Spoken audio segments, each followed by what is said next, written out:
capacité de payer des gens puis qui vont rester publics toute leur vie.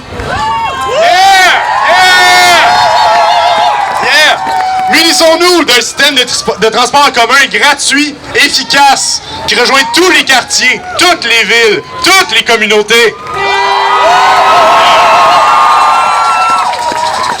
Rendons nos bâtiments accessibles à toutes et tous. Créons des communautés chaleureuses, à échelle humaine et empreintes d'entraide. Ralentissons! Nos gouvernements changent parfois de couleur, gèrent rarement de vision.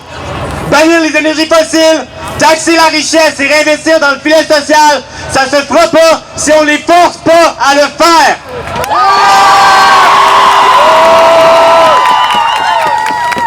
Par la solidarité, par les alliances, par la mobilisation comme ce qu'on fait aujourd'hui, là, on fait le choix ensemble de lutter contre les changements climatiques, de lutter contre les inégalités.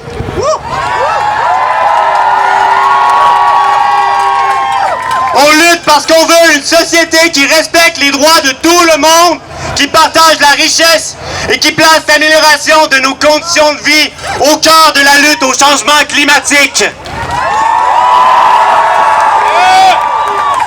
Ces liens-là qu'on tisse aujourd'hui, puis à tous les jours en luttant ensemble, c'est un rapport de force qu'on construit face aux riches, face à l'industrie des énergies fossiles, face aux intérêts des entreprises privées et leurs alliés préférés, nos gouvernements.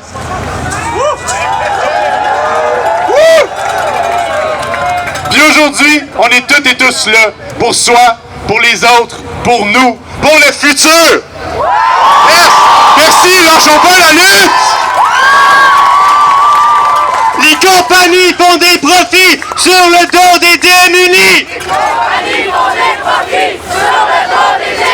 Les compagnies font des profits sur le dos de l'écologie! Les compagnies font des profits sur le dos de l'écologie! Merci beaucoup!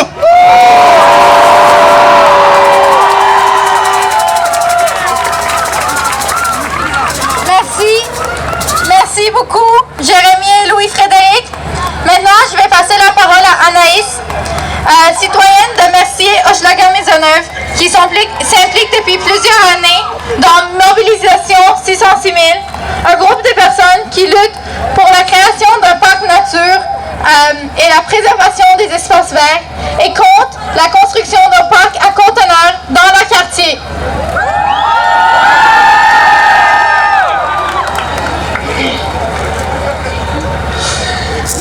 Merci d'être nombreux, merci d'être présents. Je suis vraiment reconnaissante de l'invitation. On a été ciblés comme la lutte locale à Montréal, celle qui, le plus possible, nous permettrait localement de lutter contre les injustices climatiques. Fait que je vous invite à rejoindre notre mouvement Mobilisation 6600 Résister et Fleurir.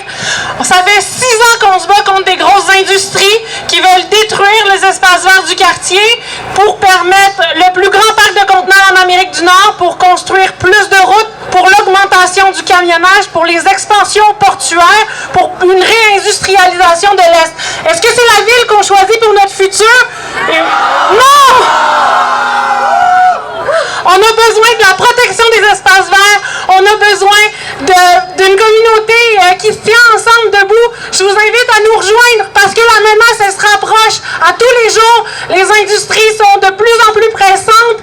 La crise des conteneurs dans le monde fait que la pression de la Chambre de commerce, la pression du port de Montréal, la pression de Rémo Logistique est de plus en plus grande sur le gouvernement, sur la ville. Puis ça va mener à la destruction de l'Est de Montréal. On parle de qualité de l'air, on parle de pollution par la lumière, par le bruit, par la pollution atmosphérique. Ils ont le culot de nous dire que d'asphalter des espaces verts, c'est protéger la faune et la flore. Ils ont le culot de nous dire que de construire des nouvelles routes, c'est réduire les GES. Ça se passe chez nous, ça se passe à Montréal, puis on a besoin de vous pour pouvoir bloquer tous ces projets-là. Fait que rejoignez-nous dans Hochelaga-Maisonneuve. On a besoin d'être le plus nombreux possible. Non aux infrastructures routières, non à l'augmentation du camionnage, non aux expansions portuaires, partout au Québec. Que ce soit à Montréal, à Contrecœur, à Trois-Rivières, à Québec, il faut arrêter de prendre le fleuve Saint-Laurent comme une autoroute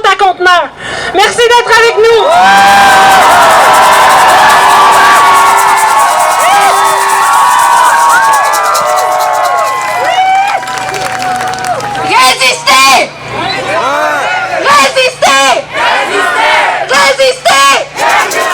Résister! Wouh! Merci beaucoup, Anaïs. Maintenant, je vais passer la parole à Édouard, étudiant mobilisé dans les grèves climatiques.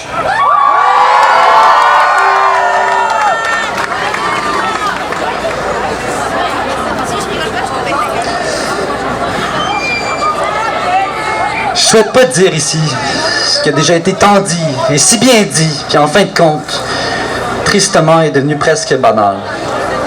Mon but, c'est pas de répéter les mêmes constats, puis de dicter une ou des solutions particulières.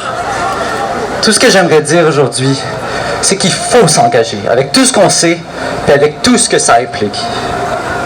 Soyons bien honnêtes. Cette marche seule ne changera pas vraiment significativement le cours des choses et l'insolence puis l'inaction criminelle de nos gouvernants. Ce que nous faisons aujourd'hui, c'est très simplement ceci. Se rappeler à nous tous et toutes l'ampleur de ce qui a changé. On doit faire preuve d'une conscience claire et ferme de la gravité de la situation et des transformations majeures nécessaires, puis que c'est nous seuls qui peuvent les mener.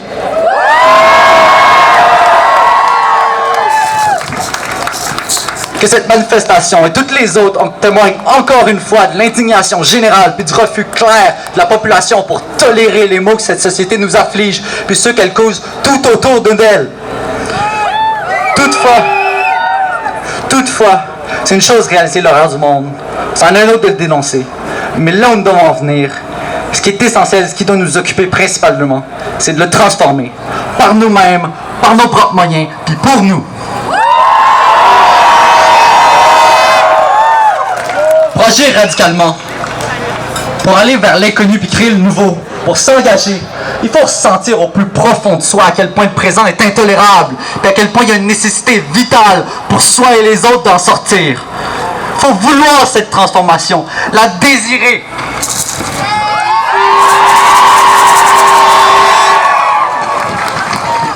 C'est pas évident. Fait face à 1000 résistances, de l'intérieur comme de l'extérieur. Mais il faut s'y lancer tous ensemble. C'est dans ce processus de transformation générale qu'il faut tous et toutes s'engager définitivement avec tout ce que ça implique. Nous ne contenterons plus de critiquer la société ou d'espérer des solutions magiques et des mesures promises puis parfois instaurées d'en haut. Nous mènerons dès maintenant la construction de la société demain. Pour cela, il faut commencer dès maintenant par sortir des énergies fossiles, taxer les plus riches, des entreprises ou des individus pour investir ce montant dans notre territoire, nos communautés, nos vies.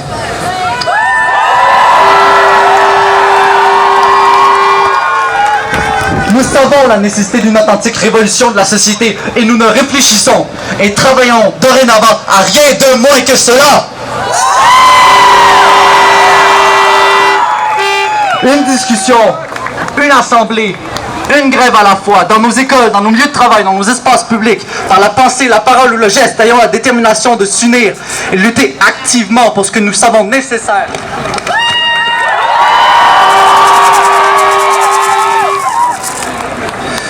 Engageons-nous dans une escalade des moyens de pression qui fera trembler le gouvernement pour le contraindre, amorcer des transformations dès maintenant. Un peuple uni, jamais ne sera vaincu. Un peuple uni, jamais ne sera vaincu. Jamais ne sera vaincu. Un peuple uni, jamais ne sera vaincu.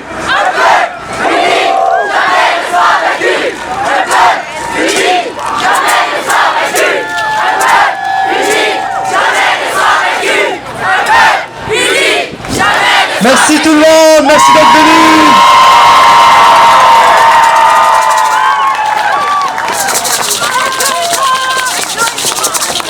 Merci beaucoup, Édouard. Cela conclut notre événement aujourd'hui. Merci, merci, merci d'être là.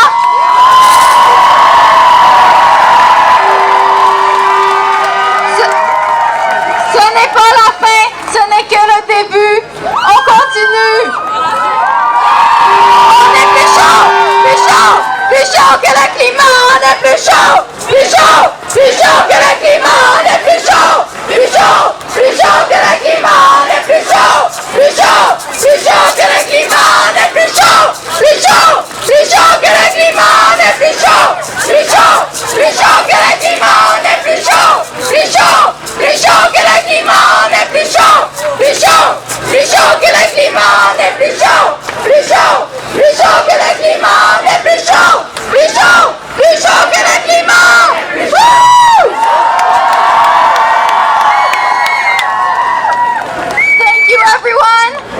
you, everyone. That concludes our event today. But this is not the end. This is only the beginning. What do we want?